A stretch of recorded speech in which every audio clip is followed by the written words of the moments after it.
Salut, c'est Pépette. Une vidéo sur comment survivre à une attaque zombie paraît fort inutile et vous avez envie de passer votre chemin et pourtant, avec tous les virus qui se baladent en ce moment, on ne sait jamais. D'autant plus que des chercheurs de l'université de Cornell se sont vraiment penchés sur la question en simulant une attaque. Je dis ça, je dis rien.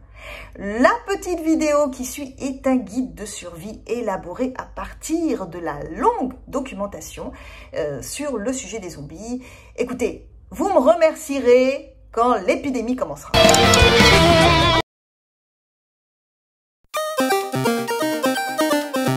Les amoureux du genre le savent, un zombie peut en cacher un autre. C'est très sournois, le zombie.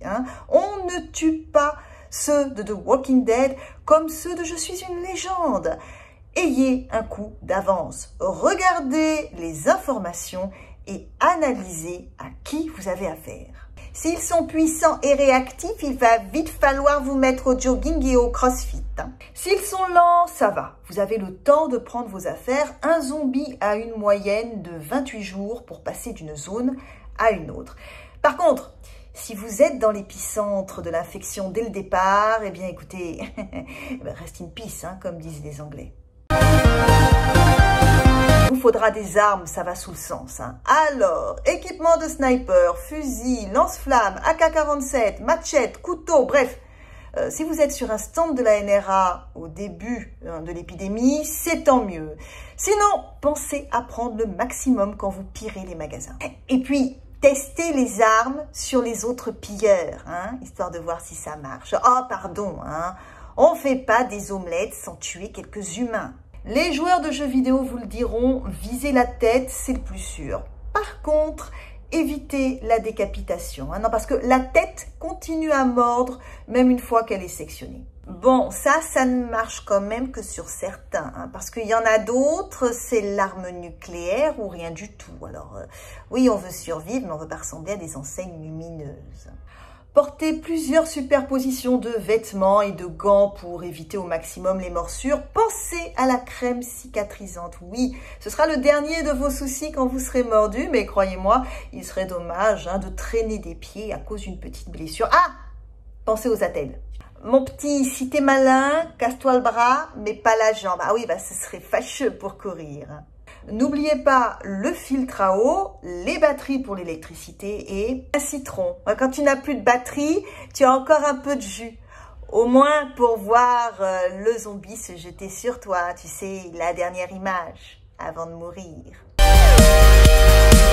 Les grandes villes, c'est le garde-manger des zombies, donc à éviter.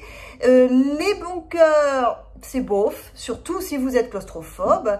Le meilleur endroit reste la montagne, croyez-moi. Genre Everest, Himalaya, les Alpes, la Cordillère des Andes, enfin, tu vois un peu le style.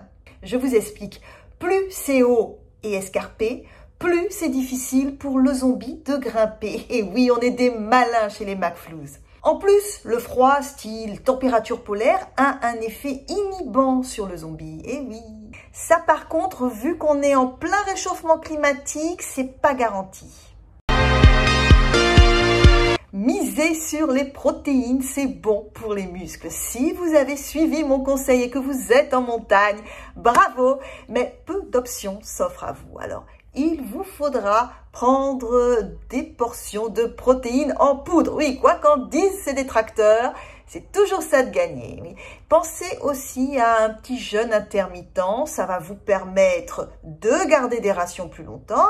Et en plus, vous allez perdre un peu de gras, voilà, le corps va s'affiner, c'est très sympa. En plus, c'est très à la mode. Il se raconte que ça aide à vieillir moins vite. Alors, c'est déjà ça de prix, vous ne mourrez pas ridé comme un vieux pruneau sec. Bon, j'admets, vous allez devoir quand même descendre pour refaire le plein. Sortez couverts. En forêt, c'est beaucoup plus facile. Alors, avant de fuir, pensez à taper une petite recherche Google, chasse, pêche et tradition, ainsi que comment dépecer une bête. Voilà, ça vous sera utile. Si vous avez une famille, la question ne se pose pas. Vous inquiétez pas, la sélection naturelle se chargera du tri. Ne soyez pas trop copain-copain avec les survivants. Rappelez-vous que ce sont des steaks sur pattes, et la viande ambulante peut devenir très fourbe face au danger. En revanche, songez à vous rapprocher fortement de quelqu'un du sexe opposé. Il faudra repeupler le monde si vous survivez. Et puis, ça occupe pendant les longues nuits glaciales.